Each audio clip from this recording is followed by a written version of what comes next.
সকলোলৈ নমস্কাৰ জনাই আজি ভিডিঅ'টো আৰম্ভ কৰিলোঁ। আশা কৰোঁ আপোনালোক সকলো ভালে আছে। ময়ো ভালে আছোঁ। এই ফুলপাহ 7 তাৰিখৰ দিনাখন আনিছিলোঁ, যিহেতু মানুহজনৰ জন্মদিন আছিলে। আমি য'ত ভাড়া থাকোঁ তাতে এনেই আৰু দুইজনে মিলি কিবা এটা কৰিলোঁ। যিহেতু মানুহজনৰ ঘৰলৈ দূৰ হৈ যায়, যাব নোৱাৰে, আৰু মোৰ মা ঘৰলৈ যোৱা নহ'ল, যিহেতু অফিচো ছুটি নহ'ল সোনকালে। কিন্তু যোৱা বছৰ যেতিয়া আমি ৰুম লোৱা নাছিলোঁ, মাহঁতৰ ঘৰতে আছিলোঁ, তেতিয়া তেওঁৰ জন্মদিনটো তাতে মাহঁতে বৌহঁতে লগ লাগি আচলতে তাতে পাতিছিলে। বৌয়ে নিজৰ হাতে কেক বনাই নিজ হাতে একদম খুব ধুনীয়াকৈ সজাইছিলে। আমাৰ ঘৰৰ পৰিয়ালকেইটা আৰু 3টা ফেমিলি, গোটেই ফেমিলিকেইটা লগ লাগি আমি একাপ চাহ খাওঁ, সেয়াই আমাৰ সুখ।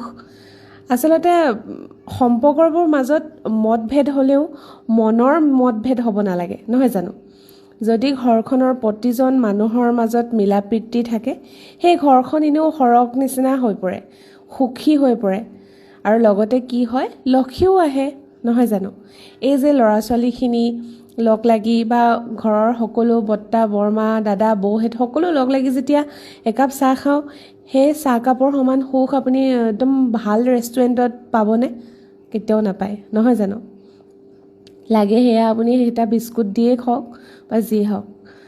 আচলতে মোৰ ঘৰৰ মানুহখিনিয়ে, মোৰ দাদা বৌ হওক, মোৰ মা বৰমা বৰ্তাহঁতে মোৰ মানুহজনক নিজৰ পুত্ৰ, নিজৰ ভাইটিৰ দৰে ব্যৱহাৰ কৰে, বহুত বেছি তেওঁক মৰম কৰে।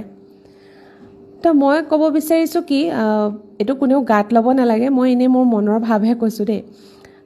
যদি শাহুৱেকে বা ককাই ভাই বৌ সকলোৱে জোৱায়েকক নিজৰ পুত্ৰ নিচিনা, নিজৰ ভাইৰ নিচিনা ভাবিব পাৰে, তেতিয়াহ'লে বোৱাৰীয়েকক শাহুৱেকে সদায় জন্মদাত্ৰী মাতৃৰ দৰে বুজি পাব লাগে। আৰু ঘৰখনত থকা প্ৰতিজন সদস্যই, মাক দেউতাকেই হওক, বাই ভনী ককাই ভাই সকলোৱে সেই বোৱাৰীগৰাকীক আচলতে বুজি পাব চেষ্টা কৰিব লাগে বা মৰম দিব লাগে, নহয় জানো?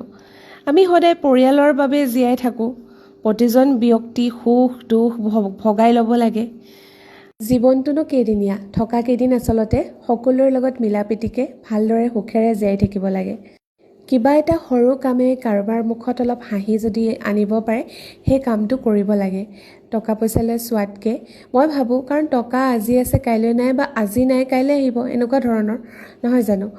আৰু মই সেইফালৰ পৰা আচলতে বহুত লাকি, কাৰণ মোৰ মাহঁতৰ ঘৰখনে মোৰ মানুহজনক নিজৰ পুত্ৰ, নিজৰ ভাই, দাদা বৌহঁতে নিজৰ ভাইটিৰ নিচিনা ব্যৱহাৰ কৰে, আৰু সঁচাকৈ সেইকাৰণে মই বহুত বেছি লাকি ফিল কৰোঁ। আৰু মই বিচাৰোঁ সকলোৰে এনেকুৱাই হওক, সকলো মৰম চেনেহবোৰ এনেকৈয়ে জীয়াই থাকক, নহয় জানো? ভগৱানৰ ওচৰত এটাই প্ৰাৰ্থনা কৰোঁ, আমাৰ দুইখন ঘৰে সুস্থ সবলকৈ ভালে থাকক। এতিয়ালৈ আহিছোঁ, নমস্কাৰ, বাই বাই।